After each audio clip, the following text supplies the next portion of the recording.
बिस्मिल्लाहिर्रहमानिर्रहीम। आज का जो हमारा टॉपिक है वो है important chapters of I from exam point of view. ठीक है, अक्सर बच्चों को नहीं समझ आता कि आई जो है वो बहुत ज़्यादा लेंथी है एक तो, ठीक है, और हम कौन से चैप्टर्स करें और कौन से नहीं करें। ठीक है, तो आज मैंने आपके लिए ये मुश्किल आसान की है कि जो पाकिस्तान के स्टूडेंट्स हैं, ठीक है, तो उनके लिए जो है मैं बताना चाहती हूँ कि यहाँ का जो सिस्टम है ना, उसमें आप कुछ सेलेक्टिव तैयारी कर सकते हैं आई की। ठीक है, उसके लिए मैंने आपको कुछ चैप्टर्स लिखे हैं। ठीक है, कुछ चैप्टर्स के सामने मैंने वेरी इंपॉर्टेंट लिखा है, ठीक है, जो आप छोड़ ही नहीं सकते ना, और बाकी जो चैप्टर्स हैं ये भी आपने करने हैं। ठीक है, इनमें से मैंने कुछ चैप्टर्स कट किए हैं। ठीक है, काफ़ी से चैप्टर्स मैंने कोई 3 या 4 चैप्टर मैंने कट कर दिए हैं जो बुक में मौजूद हैं, लेकिन मैंने आपको नहीं मेंशन किए, यानी आपने वो नहीं करने। ठीक हो गया।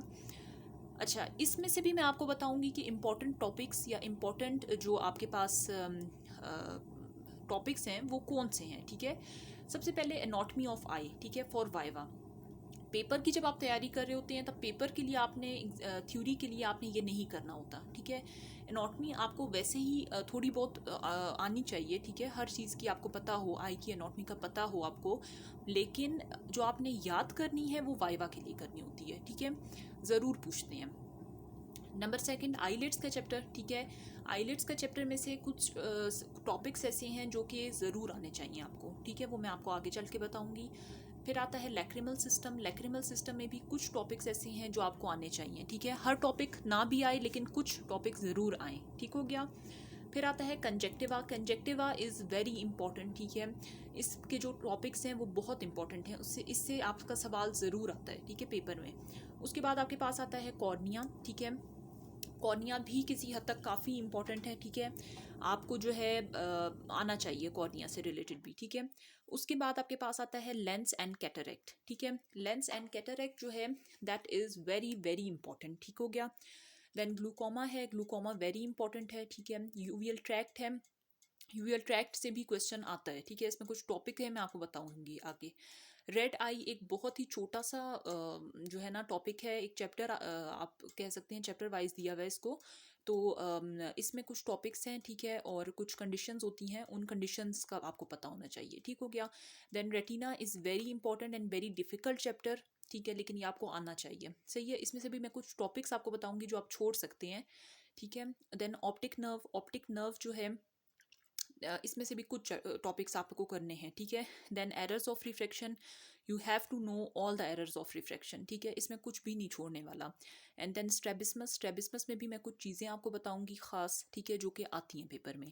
अब हम ईच जो हमारे पास ये है चैप्टर है उसके बारे में मैं आपको बताती हूँ कि उनमें कौन से टॉपिक्स इंपॉर्टेंट हैं। ठीक है, अच्छा जी, पहला हमारा जो चैप्टर है वो है आईलिट्स का। ठीक है, एनाटॉमी आपने पूरी करनी होती है। ठीक है, एनाटॉमी में आपने सिर्फ जो है ना कॉन्सेप्ट लेना है कि एनाटॉमी कैसी है आई की। ठीक हो गया।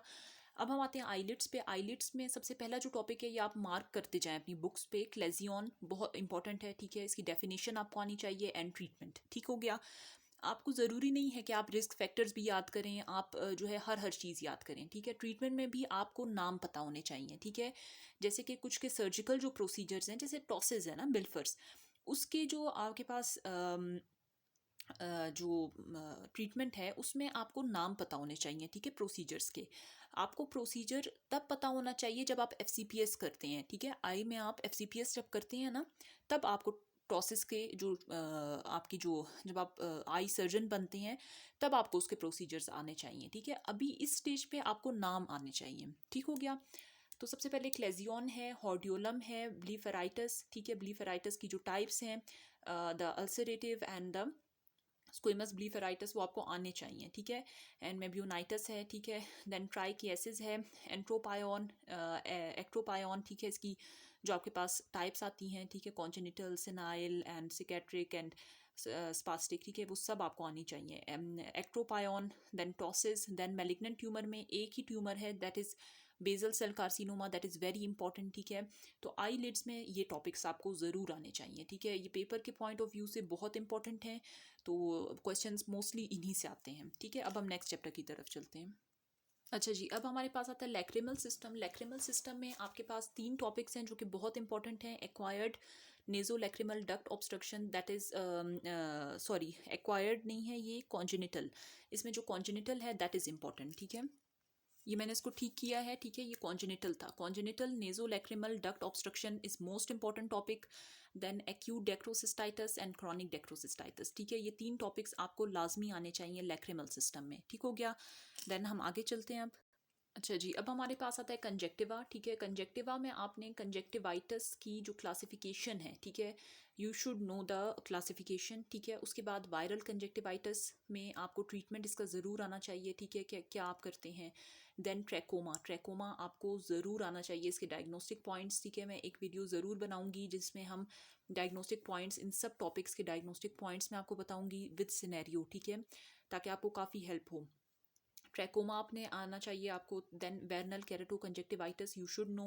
देन टेरिगियम आपको आना चाहिए, ठीक है। देन जीरोफ्थेल्मिया आपको आना चाहिए, ठीक है। ये ऐसे टॉपिक्स हैं कंजेक्टिवा में जो आपको आने चाहिए, ज़रूर आने चाहिए, इनमें से ज़रूर क्वेश्चन आता है, ठीक है। तो हम आगे चलते हैं अब। अच्छा जी, कॉर्निया में जो टॉपिक इंपॉर्टेंट है वो है bacterial corneal ulcer, most important है, ठीक है। डेंड्राइटिक अल्सर, ठीक है, डेंड्राइटिक अल्सर का जो दूसरा नाम है that is the fungal sorry that is the acute epithelial keratitis, ठीक हो गया। एंड हर्ब्स जोस्टर ऑप्थेल्मिकस, ये भी बहुत इंपॉर्टेंट टॉपिक है। एंड केरेटोकॉनस मोस्ट इंपॉर्टेंट टॉपिक, ठीक है। ये तमाम, ये जो 4 टॉपिक्स हैं कॉर्निया में, ये ज़रूर आपको आने चाहिए, ठीक है। इनके डायग्नोस्टिक पॉइंट्स, इनका treatment you have to learn by heart, ठीक है। अच्छा जी, अब हमारे पास आता है lens and cataract. Lens and cataract बहुत इंपॉर्टेंट चैप्टर है, इस वजह से इसके टॉपिक्स भी थोड़े ज़्यादा हैं इंपॉर्टेंट, ठीक है। कैटरैक्ट की क्लासिफिकेशन आपको ज़रूर आनी चाहिए, ठीक है। कॉन्जेनिटल कैटरैक्ट आपको ज़रूर पता हो कि क्या होता है, इसका ट्रीटमेंट क्या है, ठीक है। देन एक्वायर्ड कैटरैक्ट क्या है, इसका ट्रीटमेंट क्या होता है। सेनाइल कैटरैक्ट, इसकी टाइप्स में जो कॉर्टिकल टाइप की जो पैथोजेनेसिस है, यू शुड नो दैट, ठीक है। उसमें उसके बाद आपको ट्रीटमेंट इसका पता होना चाहिए सेनाइल का, ठीक है। Then types of cataract extraction. Cataract extraction 2 तरह की होती है, आपको दोनों पता होनी चाहिए, उनके नाम आपको आने चाहिए, ठीक है। नाम के साथ साथ आपको जो फेको इमल्सिफिकेशन है उसके स्टेप्स आने चाहिए, ठीक है, उसमें आपको थोड़ा बहुत पता हो कि होता क्या है, ठीक है, दैट इज़ इंपॉर्टेंट। देन बाकी जो हैं उनके नाम आपको सिर्फ पता हो, ठीक है। कॉम्प्लिकेशंस ऑफ कैटरैक्ट सर्जरी, इसमें आपको एनेस्थीसिया की complications, intra operative and extra operative सारी आनी चाहिए। देन उसके नाम एटलीस्ट आपको पता हो, ठीक है। एफेकिया, इसमें भी आपको डेफिनेशन, इसके जो है आपके पास कॉजेज आपको पता होने चाहिए, एंड देन द ट्रीटमेंट, ठीक है। एक्टोपिया लेंटिस के भी आपको definition and then the treatment आपको ज़रूर पता होना चाहिए, ठीक हो गया। अब हम आगे चलते हैं। अच्छा जी, अब हमारे पास आता है ग्लूकोमा, ठीक है। ग्लूकोमा के चैप्टर में आपको जो प्राइमरी ओपन एंगल ग्लूकोमा है यू शुड नो, ठीक है, इसकी आपको ट्रीटमेंट आनी चाहिए, इसकी वजह आपको पता होनी चाहिए, इसकी डेफिनेशन यू शुड नो, ठीक है।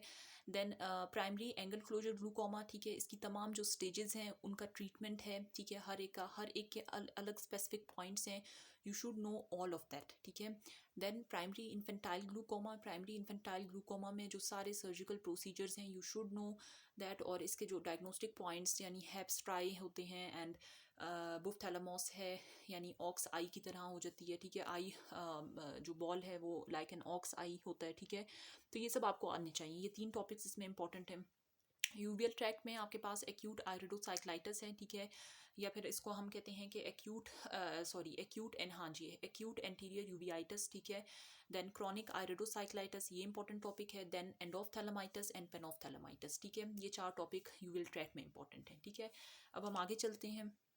अच्छा जी, अब हमारे पास आता है रेड आई, ठीक है। रेड आई पूरा एक चैप्टर है, ये आपने फुल करना है, ठीक है, इसमें कोई भी मैंने आपको स्पेसिफिक टॉपिक्स नहीं बता सकती।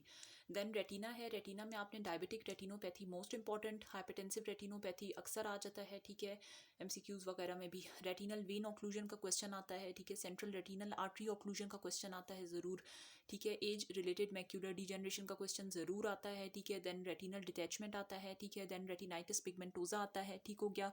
एंड देन रेटिनोब्लास्टोमा आता है, सही हो गया।